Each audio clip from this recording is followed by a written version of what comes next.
Hey, what's up, guys? I'm back in my little locker room spot here at the hotel in LA. We're back here, getting back in the thick of things.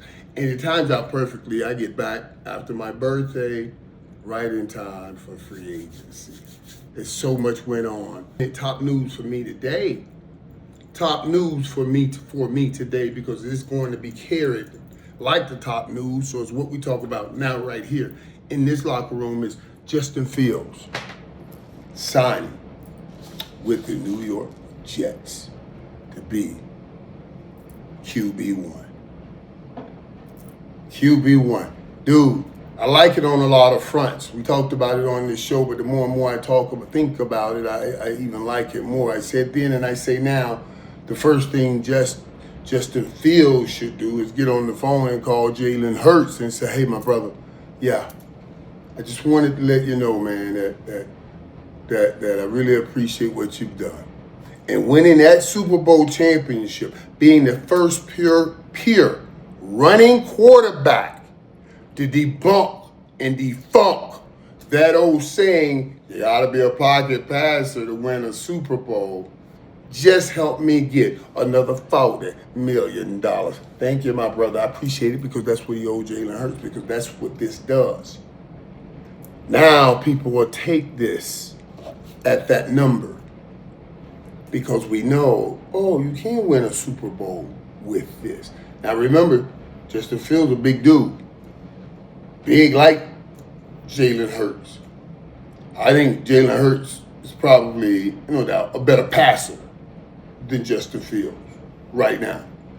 But outside of the tush push, Justin Fields is a better runner than Jalen Hurts is. And Jalen Hurts will ever be in his life. So you take that now, and you take a little bit of that formula they got with Philadelphia and incorporate it with the Jets in this offense. I think you got something here. I think you got something. Let's look at what Aaron Rodgers did last year. Jets only won 5 games, 5-12. Aaron Rodgers threw for 3,800 yards, 3,897 to be exact. 28 touchdowns and 11 interceptions. It's a 5-12 team. He had a passer rating of 90 passer rating. Now, Justin Fields last year started in 6 games. In those 6 games, he went 4-2. 4-2 in those 6 games. He had 184.3 yards per game passing. So, since he only played those 6 games, he played in 10, but he only started those 6. This, what comes out to his average, I extrapolate that times 17 just to say, give me those numbers for a full season, and where would we be as compared to where Aaron Rodgers was at 3,897. Well, Justin will come in at 3,125. That's 3,200 yards passing. Be his best season. Yeah, he never threw for that much in Chicago, and certainly didn't do it in Pittsburgh. So it would be his best season. The best thing about it is he was involved with 10 touchdowns, but only 2 turnovers. Now that's the kicker right there. If you can give me this Justin Fields that's going to throw for about 3,200 yards and going to TD to interception ratio or 10-2,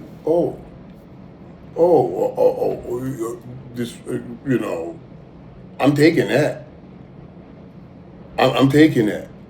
That with the passer rating of 94, that was his passer rating. So this helps. I think this is a big move. I think it's a great move. And to me, it's a scary move. And that's what I'm breaking down for you. It's a big move because what I just told you. Okay. You got something here.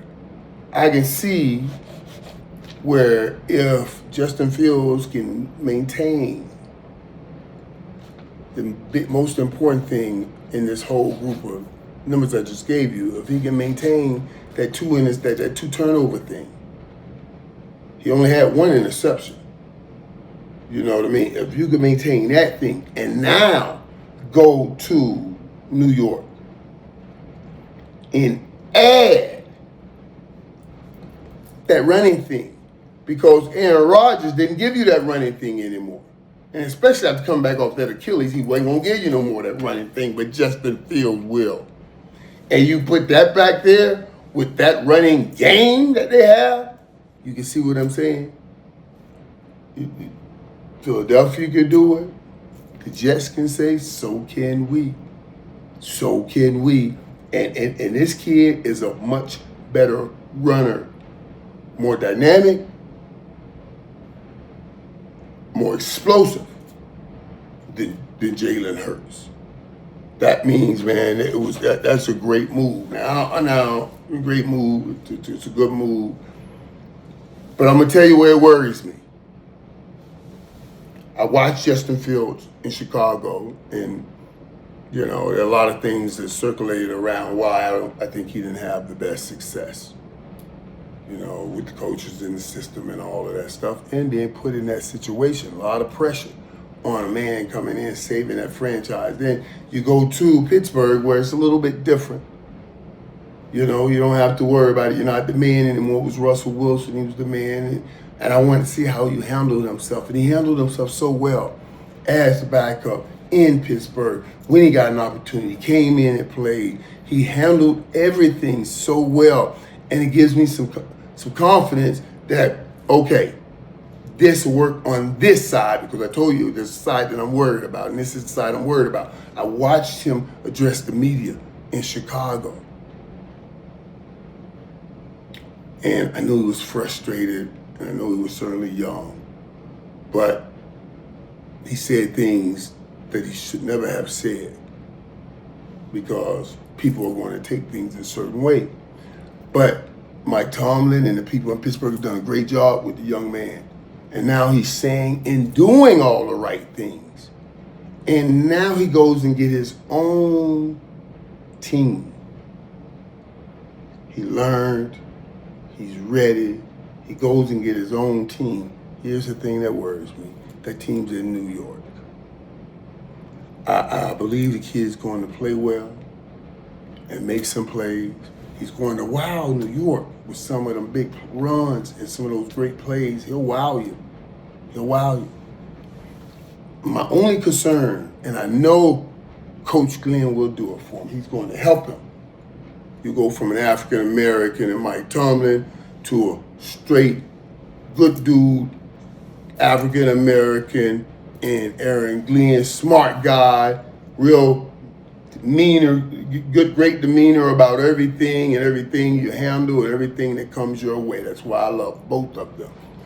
He goes from a guy that's a little older to a younger guy, but you're getting it. But here's the good part. Mike Tomlin was established. Mike, this is good.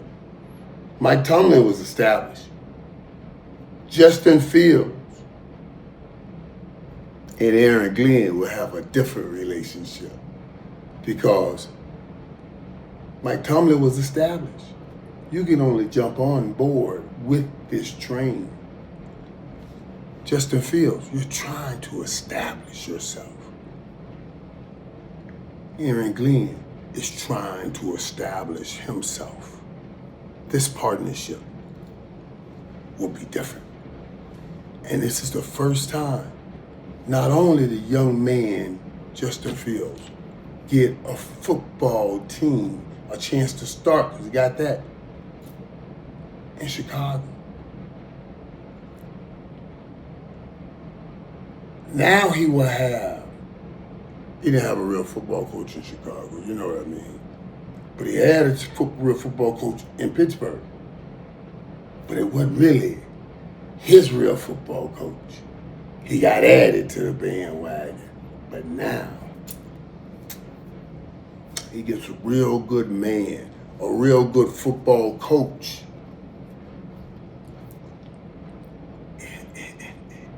And a good partner, because this is the first time he's going to get the real team. Didn't really have it in Chicago. He's going to get it in New York. And my only concern is, God help me, because I love him and I want him to do well. And I know Aaron Glenn is smart enough. Prepare ye this man. Prepare ye this man. The Bible says sometimes our gifts can take us to a place that our Our gifts can take us to a place that our persons are not prepared for. He has everything to go to New York and dazzle and win in New York. I'm saying, Aaron, Glenn, I know you guys are smart enough just to make sure after every game, you have a quick meeting with him to help him prepare to address the media at that podium. You meet with him. You guys got to meet with him and say, hey, they're going to be asked about this. This is how we address it. Because, I know he was frustrated in Chicago and a lot of things came out, but I just want him to be prepared, and that can work. I do believe that could work. That kind of offense in New York, where sometimes you're going to get the worst weather in the world, all of those things, you can still make work. I like a whole lot young Justin Fields getting his opportunity in New York.